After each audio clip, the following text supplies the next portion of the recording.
మోకాళ్ళ నొప్పులు, disc problems లాంటి అన్ని సమస్యలకు సంప్రదించండి. Homeocare international world class homeopathy 9001175550. సుమారు 7 లక్షల కోట్ల అప్పుతో రాష్ట్ర ముఖ్యమంత్రి గారు ఈ ప్రభుత్వం ప్రమాణ స్వీకారం చేసిన తర్వాత ఎన్నికలకి ముందు ఏవైతే పేదోడి ప్రభుత్వం వస్తే రైతన్నలకి ప్రతి ఒక్క తెలంగాణ బిడ్డకి హామీలు ఏవైతే ఇచ్చారో ఆ ఇచ్చిన హామీలని అప్పులు సాకు చూపించి తప్పుకోవాలని కానీ ఇంకొక వంక చూపించి ఇచ్చిన మాటకి వెనకడుగు వేయాలని కానీ ఈ ప్రభుత్వం యొక్క ఉద్దేశం ఏనాడు లేదు. ఇందాక వ్యవసాయ శాఖ మంత్రి గారు చెప్పినట్లు రైతును రాజు చేసే దాంట్లో భాగంగా గత ప్రభుత్వంలో ఏవైతే విస్మరించిన అంశాలన్నిటినీ తిరిగి ఈ ఇందిరమ్మ రాజ్యంలో రైతన్నలకు ఇస్తూ ఆనాటి చేసిన పెద్దల అప్పుని కడుతూ సంక్షేమ కార్యక్రమాలతో పాటు అభివృద్ధి కార్యక్రమాలను కూడా ముందంజలో నడిపించే దాంట్లో భాగంగా ఈ ప్రభుత్వం 4 గోడల మధ్య నిర్ణయాలు తీసుకోకుండా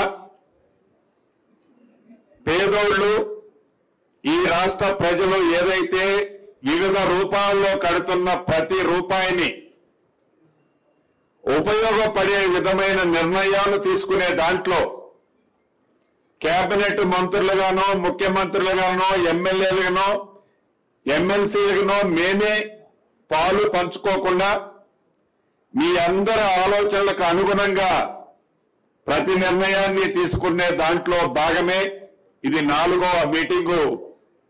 ఉమ్మడి జిల్లాలో ఇవాళ 4వ మీటింగ్ జరుగుతుంది. 3 జిల్లాలు కంప్లీట్ అయ్యాయి. 10 జిల్లాల ప్రజల రైతన్నుల ఆలోచనలకు అనుగుణంగా ప్రధాన ప్రతిపక్షం ఏదైతే రైతులని నిరుద్యోగులను కూడా రెచ్చగొట్టే కార్యక్రమం ఒక పక్క చేస్తుంది, అదే రకంగా రైతులను కూడా మేమేదో దారాదత్తం చేశాం, ఇందిరమ్మ రాజ్యంలో మీకు అన్యాయం జరుగుతుంది అని వారు ఏవైతే ఆరోపణలు చేస్తున్నారో ఆ అన్యాయం ఏంటయ్యా అంటే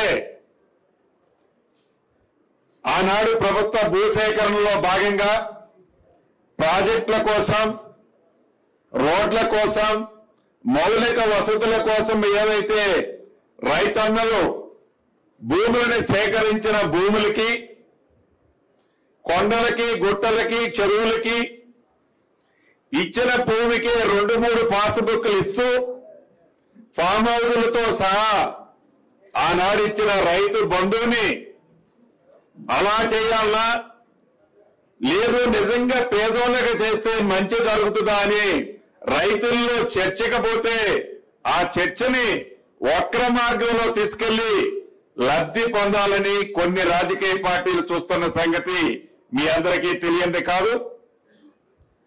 మీరే నిర్ణయం అయితే తీసుకుంటారో ఇందాక ఉప ముఖ్యమంత్రి గౌరవనీయులు చెప్పినట్లు మీ నిర్ణయాలకు అనుగుణంగా మాకు ముందు ఏ నిర్ణయంతో మేము ఇక్కడికి రాలే, ఏదో మేము ఇదే చేయాలి అని మా మనసుల్లో పెట్టుకొని చర్చకు రాలే.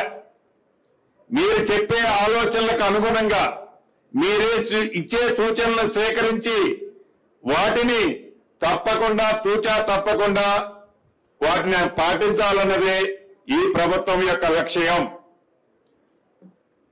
ఆనాటి పెద్దలు కొన్ని చోట్ల మాట్లాడుతున్నారు, ఇన్కమ్ ట్యాక్స్ అప్లైస్ ఎవరైతే ఓనర్స్ ఉన్నారో వాళ్ళకి రైతు భరోసా ఇవ్వరు అని. రైతులు ఎవరైతే ఉన్నారో వారు లోన్లు తీసుకోవడం కోసమో, వాళ్ళ పిల్లల్ని విదేశాల్లో పంపించడం కోసమో, ఇతరత్ర కొన్ని కారణాల చేత ఎవరైతే పాన్ కార్డు ఉన్న రైతులు, పాన్ కార్డు అంటే ఇన్కమ్ ట్యాక్స్ కి సంబంధించిన కార్డు ఉన్న రైతులు, వ్యవసాయం మీద ఎవరైతే ఇన్కమ్ వస్తుందో ఆ ఇన్కానికి ఇన్కమ్ ట్యాక్స్ ఎవరు ఏ రైతన్నా కట్టడం, అటువంటి కార్డు ఉన్న వాళ్ళకు కూడా ఈ ప్రభుత్వం వంక చూపి రైతు భరోసాని ఇవ్వకుండా చూస్తున్నది అని ఒక ఆరోపణ చేస్తుంది ఆనాటి ముఖ్య నాయకులు. కానీ ఈ ప్రభుత్వానికి అటువంటి ఆలోచన లేదు.